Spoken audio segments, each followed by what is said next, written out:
Hi Jim, Hi. You're doing this today while you make eggs. Yeah. Your best world-class scrambled eggs. Yeah, I do make And- very good scrambled eggs. It's true.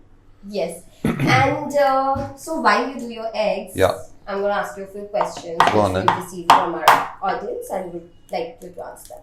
I would love to answer them.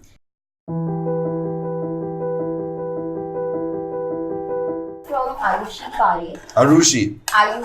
Ayushi. Yes. How did you prepare for your role in Neerja? How much was it method acting and what else went into it? It was really method acting actually, because that's what the filmmakers chose to make it the setup. Which, you know, if they choose it and they decide they want everyone to do it, I'm always absolutely interested in doing it, because then everybody knows the rules. Then you're not just being a dick in the middle for no reason and everyone else is acting normal and only you are staying in your zone and refusing to talk to people. Then it can be a bit alienating for members of the team and can make them feel uncomfortable in not a way that helps. Right. In this, when the rules of the situation are that everyone has to do it, then it's only a good thing, because everyone knows those are the rules and then they go ahead with it. So what's his name? Ram had made that to be the case right from the beginning. And he did intensive workshops a lot of the time with us. He made us learn all our lines and have like Arabic classes to make sure we got the accent right. We knew the entire action of the entire film and we'd workshopped it ourselves. We'd even done things like, you just have to stand in this room for an hour. And? You're just watching the passengers, so just stand for an hour. So we would just like stand for an hour. So then I'd get bored at least. Other people, the other actors were like, you know. I'd be like, okay. Let me just make myself some tea. Why not? Wait, I'm here for an hour. Yeah. And then all those little things slowly trickle down into the film. Like there's this one part where I'm like spitting orange seeds at people. And that's because we had to just wait. So again, we're waiting in the plane. So I found an orange, so I picked it up. I've started eating it and spitting the seeds at each person that passes by. So it came while workshopping and while rehearsing. Huh? It came out. Some of those things, yeah. So workshops, so all these bits came out while workshopping, while rehearsing. Absolutely, yeah. So all of the different teams would workshop in a different group. So like all of the hijackers workshop together, the flight attendants workshop together. So everybody had an idea of what was going to happen, just no one knew how the other people were going to react. Right. And so you must have also gotten accustomed to people on set and you know that synergies create while workshopping. Did that happen? What do you mean? Like when you're sent, like you said, you were in a room with all the passengers just for an hour figuring out. No. Just me and the hijackers. Oh, just four of us. No, never with the passengers. We never knew what the other people were going to do. Okay, so it was just to develop your hijacker's personality or something that they do while they're in the plane, waiting around for something to happen. Rashmi. What is the one thing that you get while doing theatre that you don't while working on film? Or vice versa? Live audience feedback loop that happens in a play. Rehearsal period. Usually you never rehearse and have everything set to such an extent like how you do in a play. Like by dress rehearsal, you basically have everything already set up, mostly. Then if you achieve or discover things in the middle of a show, that's another thing entirely. But essentially, you have it all set already.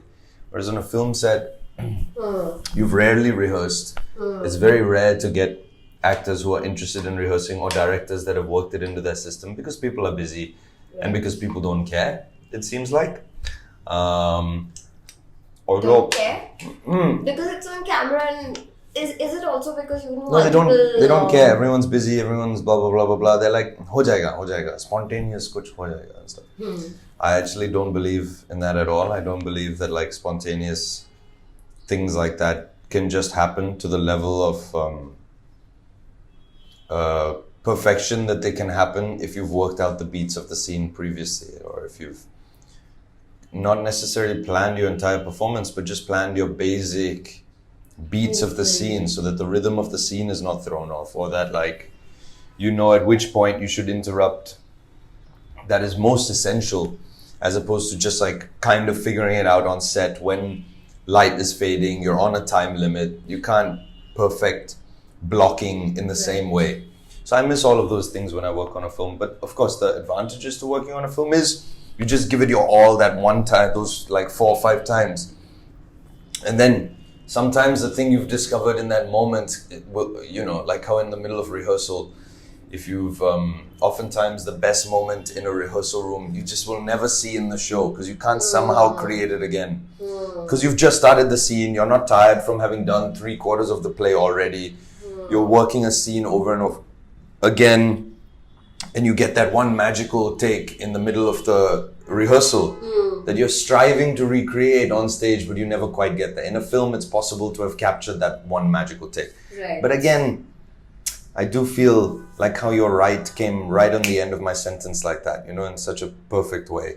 And I also kept going with my thing. It was almost like it was an unbroken stream of thing.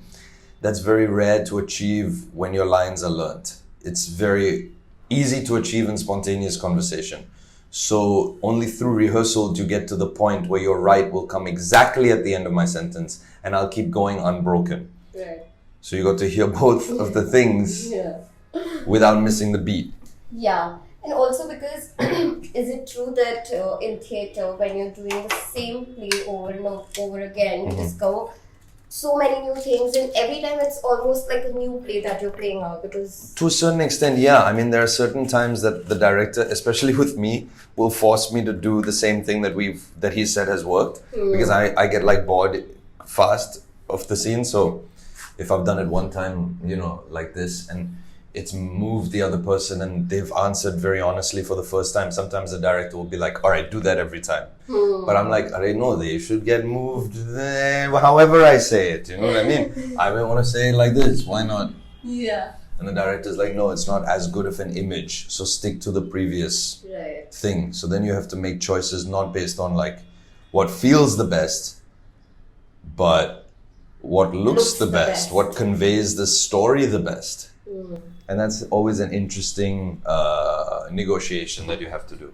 God. Poison ask, Kettle. Poison Kettle. Poison This is Kettle. the username of the person who's asked this question. I thought that was how you serve tea. I will after this if Keep you going. don't let Keep me. going. Death in the Gunj is a film that's... Poison Kettle. Death in the Gunj. I like it. I like how it's coming, no? Yeah. How was your experience as to shooting with veterans like Om Puriji and Tanuja ma'am? Great. I really enjoyed watching both of them act in the film. Like, Om Puri particularly would just kind of do what he wanted. And he's really good, and he's turned out to be one of my favorite characters in the film. And a lot of that because he'd have his idea for how the scene is going to go, and then he'd more or less just do that. It was quite cool. It was quite cool to watch him. Yeah. And Tanuja ma'am is so sweet, and it was just great to shoot with both of them because we were all there and we all had to be there for quite a while, and it was cold and you had to travel really far every day all the way from Accommodation to location. Yeah, it was a long drive. Journey. And they'd be there and they'd not be complaining and they'd be like acting through it all, and we all had to instead be like, shh, don't complain. Tanuja ma'am and Om Puri are not complaining. Why are we? It was great.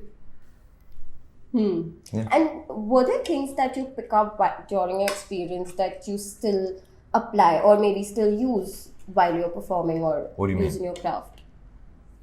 While you were shooting with them, along your experience with shooting with, Om Puriji or Tanuja ma'am, is there something that you particularly remember that you picked up and still like to use or apply while you're performing or using No, your not craft? particularly in this case.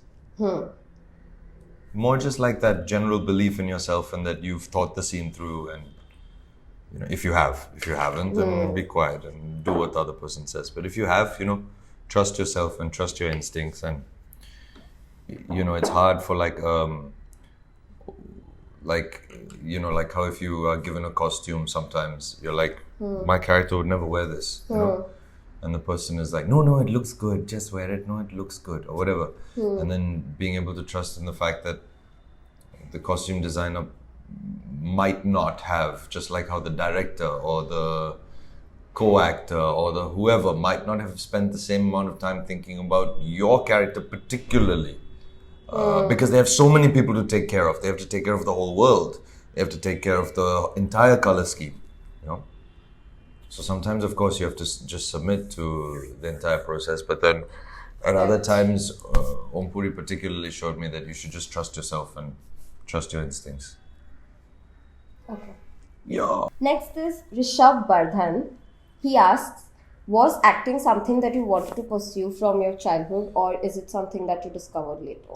I mean, from my childhood, who knows what people want when they're children, you know? You kind of want everything, I think. Just like you're a kid. You don't think about career and stuff. You just do things that you enjoy or things that are fun for you. I know that I was obsessed, just like badly obsessed with the television. I could watch anything all the time. My mother would come back and be like, Jim, what are you watching? And I'd be like, she'd be like, Jim, it's the weather channel. What are you actually watching? I'd be like, Are you serious? yeah, I was obsessed. So I guess that played its part. So when you figured maybe you want to be in the industry, was it always acting, or did you ever want to be like a director or a writer or anything? Yeah, you know? I've also directed plays. Okay. So yeah, I have that interest, but just now I'm quite enjoying seeing where acting is going. Yo. Okay. Next is, I can't pronounce this. Me Vininanda. Me Vinny Nanda. So next is from Vininanda. Me Vinny Nanda. Yeah. You said in an interview that after Padmaavat, you wanted to play more complicated characters. What is your definition for a complicated character? Complicated character is like all of us. We're all complicated people. It just depends on what parts of our lives you show. For example, if like if someone driving by in the street yells out, "Hey Jim, love you," or whatever, driving past, and I go, "Yeah," and then they leave, and all you see of me in the whole movie is me being like, "Yeah," you'll think that, you'll have your perception about me based on that, right? Now, you won't know that it's any more complicated than that unless you stay with the character and you see that he's like, well, I appreciate the sentiment, but it's not possible to love someone you don't know, and it's just a way of speaking, and It's a I wish context I wish you didn't stop traffic by doing that, and I appreciate I appreciate the support, but what is the deification of celebrities anyway, and why are we so obsessed with them, and what's the deal with that? You can't know all of those things, that I also think those things, and I also am vain, and enjoy the attention. Each person has usually both of those things inside of them. It just depends on how the scriptwriter has chosen to show it. So for me, I don't believe any one character is less complicated than another character. It just depends on their treatment and their writing and the way the director views them. And what part of their lives is being picked up or shown. Exactly. Do you show their complexity or do you show their lack of complexity? And for me, I'm only interested really in characters where you see their complexity and not their lack of. That's it. That's for me, Vinny Nanda. Me Vininanda. Yes. I filmy kudi. Ik filmy kudi. Ik filmy kudi. Ik filmy kudi is asking, how do you shed your character from yourself and slip into another one? You never shed your character because you're never not yourself. You're always yourself. You're just turning up the volume on different parts of you. So it's no question of shedding anything. How can you shed yourself? And then she asks, Yeah. How do you switch between characters simultaneously when you're shooting together? Yeah, right.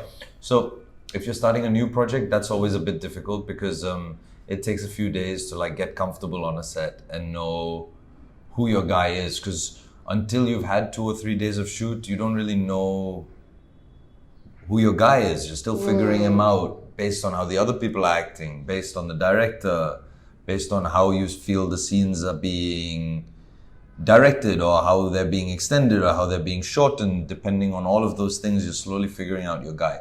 I think once you've figured out your guy, then it's a lot easier to just slip between projects because like you're already confident of generally who he is. It's just about now trying to do the scene well. Whereas in the beginning, you're still in this like brave new world where it's like, oh God, is this the guy? I don't know. I don't know. And has it ever happened that you've been shooting 2 projects simultaneously? Yeah, many times.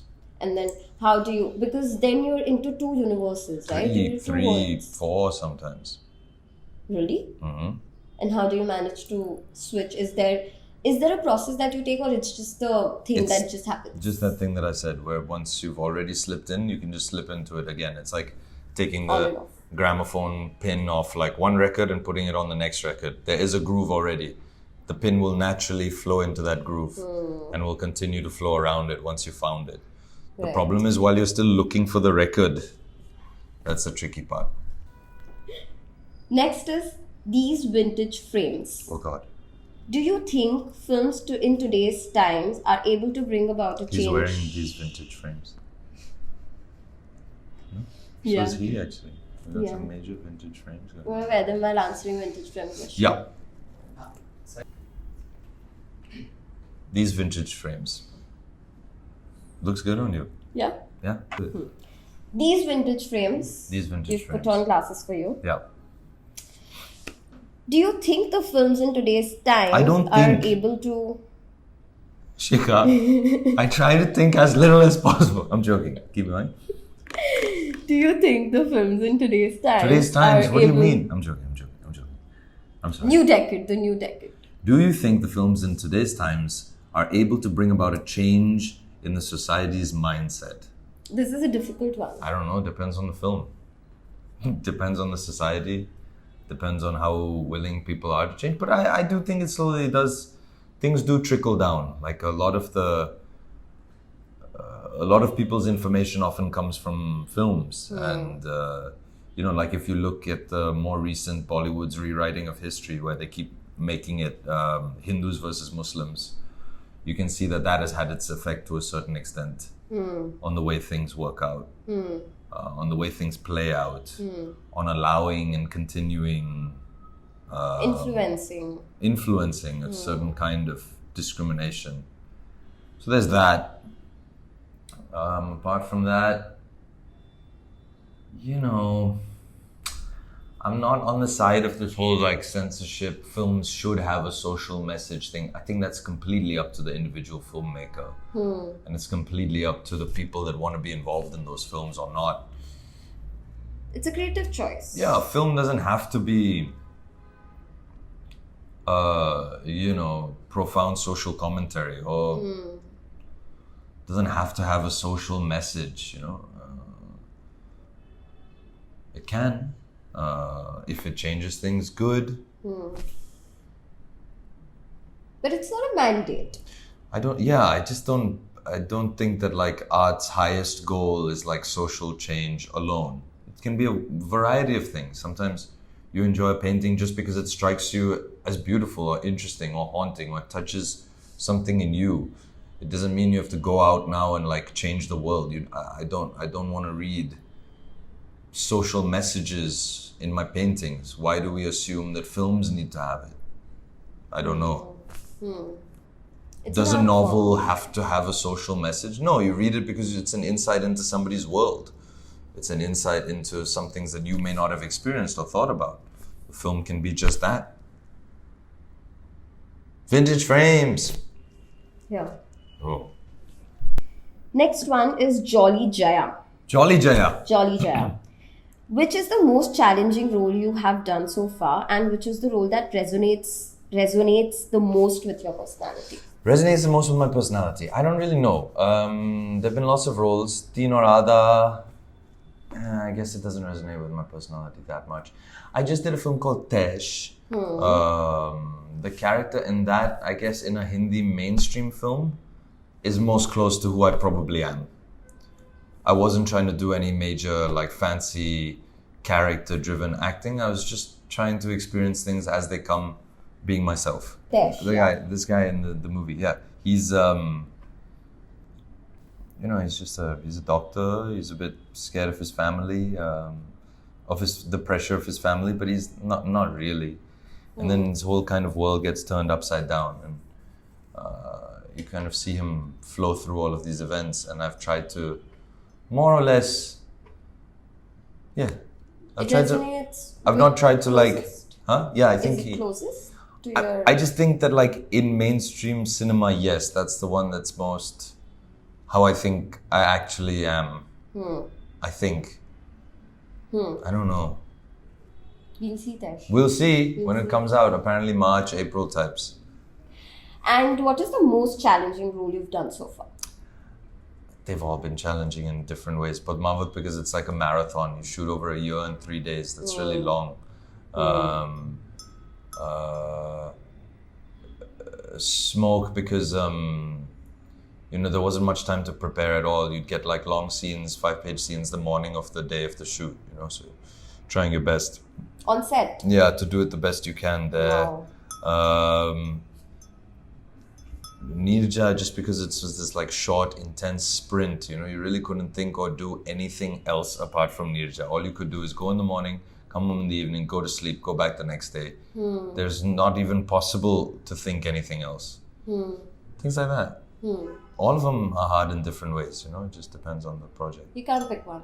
Yeah, I don't think so. Yeah, they're all in their own ways. Next one, Nitin Murali. How hard was it to play a homosexual character in Padmaavat when the sexuality of the character was purposely made ambiguous to the audience? Very easy. Because it's ambiguous. Yeah. Is there anything... Also, it's just, it's just a character. If the king was a queen and the exact same thing was happening, I'd probably play him almost exactly the same way. I don't. Is there anything in particular that you did for that character? Anything I did particular? No, nothing particular. I mean, learn my lines, rehearse the scenes by myself in my room, took the cues that were given to me by the writing already. I mean, in the writing it says he's like a what? He's a wolf in a cheetah's body. Wow. Gives me a pretty good blueprint right there. Right. Sorry about that.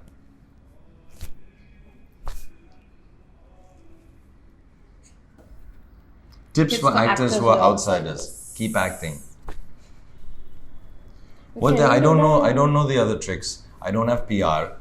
I don't have famous friends, really.